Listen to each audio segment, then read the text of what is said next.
अस्सलाम वालेकुम, मैं हूं सादिया और आप लोग देख रहे हैं टीवी लंदन में सादिया सदात। नाज़रीन, आजकल हम देखें कि जितनी तेज़ी के साथ जो सियासत का दर्जा हरारत बढ़ रहा है, उतनी ही गरम गरम खबरें हैं जो मेरे पास मैं आपके लिए लेकर आई हूँ। आज हम लोगों ने देखा कि एक टीवी चैनल ने कुछ बड़ी न्यूज़ चलाने शुरू कर दी है, तो उसके हवाले से एक बहुत ही इम्पोर्टेंट इन्फॉर्मेशन है जो मैंने आपके साथ शेयर करनी है।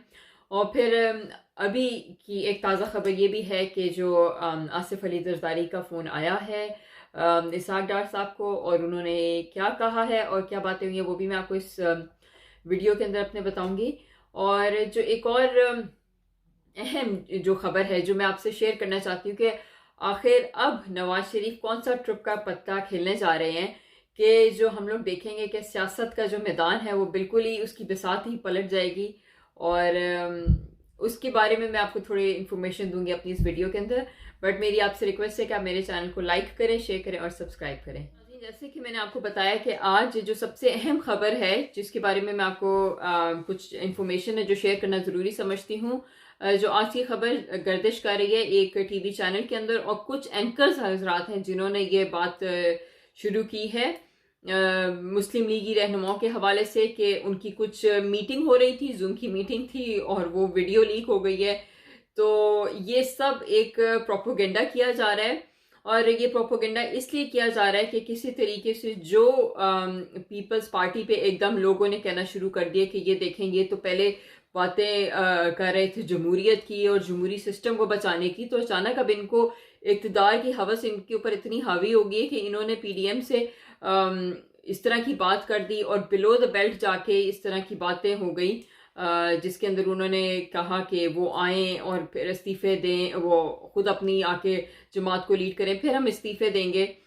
तो ये जो बातें हैं, ये मेरा ख्याल में वो जो एकदम दरार पड़ रही थी और पीपल्स पार्टी के बारे में लोग कहने शुरू कर दिया था, तो ये उसका एक तरह से कवर अप करने के लिए ये स्टोरी मन घड़त स्टोरी है जो कि ब्रेक की गई है। और ऐसा बिल्कुल और हरगिज कुछ नहीं है, क्योंकि अगर ऐसा कुछ होता तो वीडियो भी साथ में दिखाते।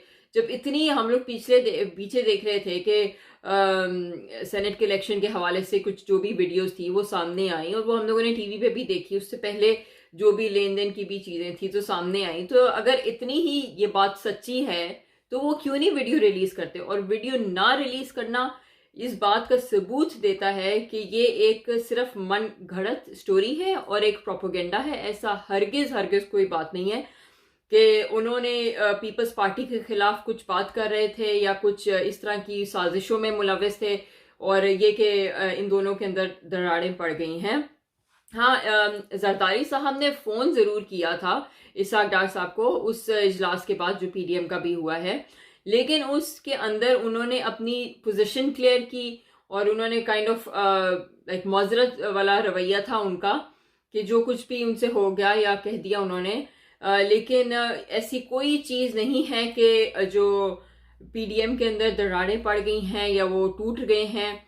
और अगर जैसे अभी हम देखें तो अगर खुदा ना खास्ता या जैसे भी अगर ये सिचुएशन ऐसी रहती है और इनकी राहें जुदा हो जाती हैं, तो फिर भी आई थिंक पीएमएलएन इस स्ट्रॉन्ग पोजीशन में है कि वो इस पीडीएम को लेके आगे चल सकती हैं, और जो भी उनका लाहेमल है वो आगे वो डिसाइड कर सकते हैं कि क्या करेंगे। लेकिन मेरी इतलात ये है कि फ़िलहाल ऐसी कोई भी बात नहीं है कि उनमें कोई दरारें पड़ गई हों या उनकी राहें जुदा हो गई है। ये एक चीज़ें, ये स्टंट्स होते हैं जो गवर्नमेंट अभी फ़िलहाल कर रही है, ताकि बताने के लिए कि जी उनमें तो खुद अपनी दरारें पड़ गई, उन्होंने हुकूमत को क्या गिराना है। जबकि हुकूमत को पता है और कि कितना प्रेशर है उनका इस पीडीएम की वजह से, और ठीक ठाक ये प्रेशर बिल्डअप हो चुका है। और जो पीडीएम का स्टांस या नैरेटिव है ये बहुत ज़्यादा गली गली में हम देखते हैं, और हर एक की ज़ुबान के ऊपर अब ये है नारा वोट को इज्जत दो वाला।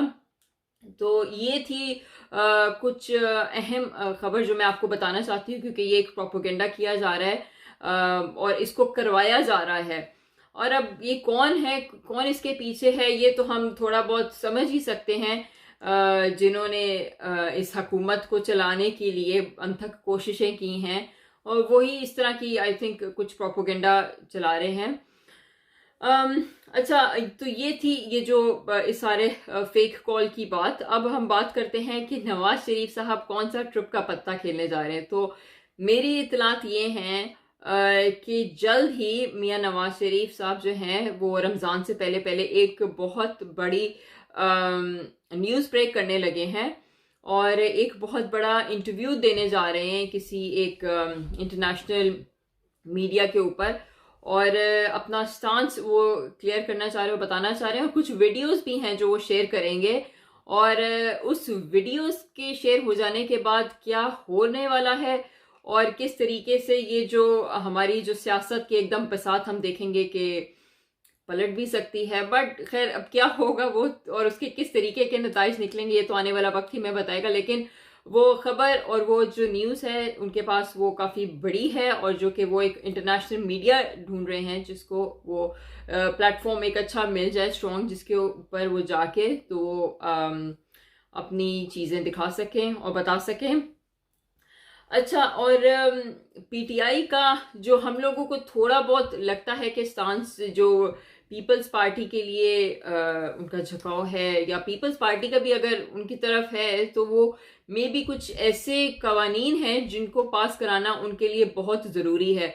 और ये ज़रूरी इसलिए जैसे हम सब जानते हैं कि अगर हुकूमत जब हुकूमत में होती है तो वो कुछ ऐसे जो लॉज हैं ऐसी प्लानिंग करती है ताकि जब उनका नेक्स्ट आने वाला दौर हो। यार आप शोर कम करेंगे, सारा उसके अंदर वो आ गई है। ऐसी प्लानिंग से शुरू करो। तो जो भी हुकूमत जब होती है हुकूमत के अंदर तो वो ऐसी प्लानिंग ऐसी लाहेमल बनाती है ताकि जब वो नेक्स्ट अपने आने के लिए राहें हमवार कर सकें। बिल्कुल जैसे कि अभी हम देखते हैं कि जो हुकूमत है उसके पास 2-3 बिल हैं जो कि वो इम्प्रूव कराना बहुत ज़रूरी समझ रहे हैं। एक तो जो बिल है वो जो स्टेट एंटरप्राइजेस के हवाले से है कि उनको किस तरीके से प्राइवेटाइज कराया जाए और उसके अंदर फिर अपनी पसंद के बंदे लगाए जाएं। और इसी तरीके से हम स्टेट बैंक का देखते हैं कि स्टेट बैंक की जो हम लोग देखते हैं कि कमाने हैं वो अब आईएमएफ को थमाई जा रही हैं और आईएमएफ ही सारे फैसले करेंगे। और जिस तरीके से हम देख रहे हैं कि गवर्नर इसका चुना जाएगा स्टेट बैंक का, तो उसके पास इतने इख्तियारात होंगे कि हमारे वजीर आजम से भी बढ़ के इख्तियारात एक गवर्नर के पास होंगे। और वो जो हम लोग ने इतनी जंगें की और पाकिस्तान की आज़ादी की और ईस्ट इंडिया कंपनी वाला मामला ही मुझे लगता है कि दोबारा आने जा रहा है, क्योंकि एक गवर्नर ही होगा जो कि जिसके हाथ में ये सारा पैसा होगा और उसी के हाथ में डिसीजन होगी और वो चाहे तो बैंकों को पैसा दे या ना दे। यहाँ तक के लिए इतना ही। मेरी अगली वीडियो तक के लिए अपना बहुत सा ख्याल रखिएगा। पाकिस्तान पाइंदाबाद।